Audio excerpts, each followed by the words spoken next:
All right, Craig, fifth and final tip, please.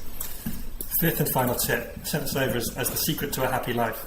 I saw this and I thought, right, I'm going to pay attention here. This is going to be the game changer. Go for it. Yeah. So this isn't going to be pedagogical.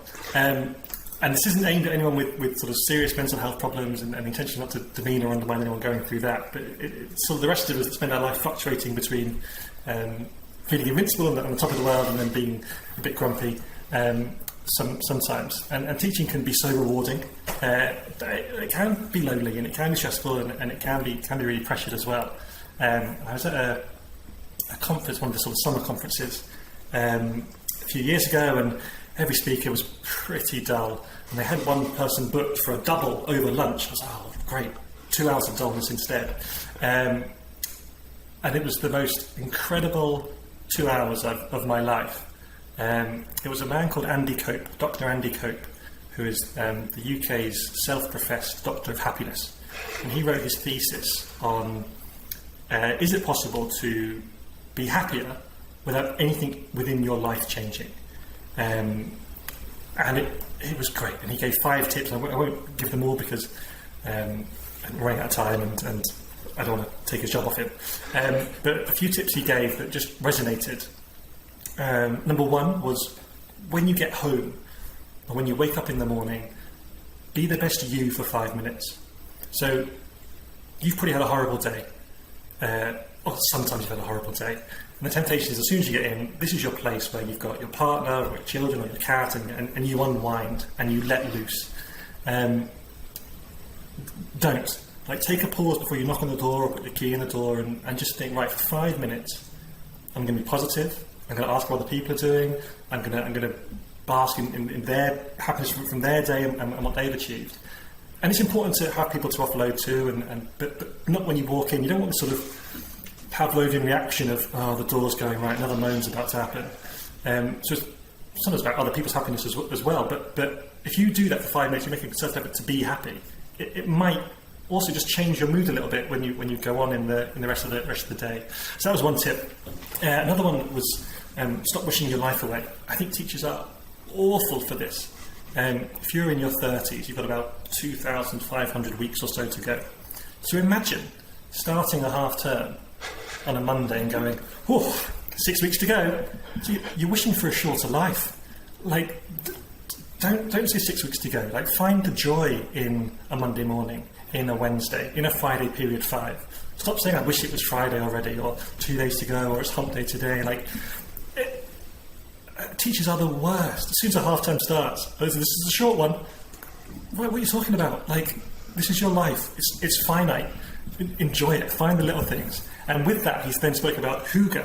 I don't know if you've come across hygge. So hygge is this Danish idea of comfort and coziness, and they sort of embed it in their furniture and their ways of life, and it's one of the reasons that the Danes and the Norwegians has always come off as the happiest people on the planet. And he was speaking about seasonal hygge. So in the summer, what would your hygge be? What would bring you comfort and coziness? And it would be like reading a book under a shady tree. This is personalised to each person. In the autumn, it might be having a tomato soup in a polystyrene cup whilst watching some fireworks. For me, in the winter, this is an awful one, but in London, it would be on a cold evening, wrapping up warm, getting a box of popcorn chicken from KFC and walking along the canal at night. And it's just a little time to give me a bit of headspace and enjoy myself. I started thinking about what school hygge would be. I started writing a list last night of the little things you can just appreciate in the day that have to happen anyway, but where can you find the joy in it? Sort of seek out the moments and just appreciate them. It's like a pristine, newly cleaned whiteboard and writing on that for the first time. Oh, that's beautiful. A tidy classroom at the end of the day. Oh, God. Meeting a class for the first time. What a joy. Writing with a chisel tip pen. For me, chisel tip all the way. That's quite satisfying. Doing a mini whiteboard routine and everyone gets it right. Savour these moments. They're going to happen anyway, but don't rush past them. Seeing that kid that's annoyed you all year, it's quite a personal one, smash out a performance on the piano in front of the whole school at the end of term. That was just beautiful. Finishing a new seating plan, that's a big one. And marking the last question of the last paper in the pile. There's no better feeling than that. And these are things that are going to happen anyway, but just pause and appreciate them a little bit. Find the joy in a Friday period 5. Find the joy in a Wednesday. in the Monday morning. And yeah, read Hygge by Mike Viking. It's a great little book. Wow, what a fantastic tip that is to end on, Craig. Just a very brief reflection from me on this. Absolutely fantastic. I spoke to Jamie Tom on the podcast a number of episodes ago, and he's very much into slow teaching and mindset and so on. And one of his tips was turn down the negativity radio. And he says that teaching's really bad for this, that we're full of these negative thoughts. You teach 4 good lessons, you have one ropey one, what's the only one you reflect on? It's the bad lesson and so on. And he talks about things he does with like his little boy. I think his little boy's 3 or 4. And at the end of each day, they say what their favourite part of the day was and so on. These things are so important in any job, but particularly teaching, where you've got to be performing all the time and so on. So that was just one reflection. But the second one, the not wishing your life away, I think is a huge one. It was one of the reasons I took a break from full-time classroom teaching, because I was doing this like. Everybody on their timetable has 1 or 2 lessons that they do not look forward to. I had a particular Year 10 class.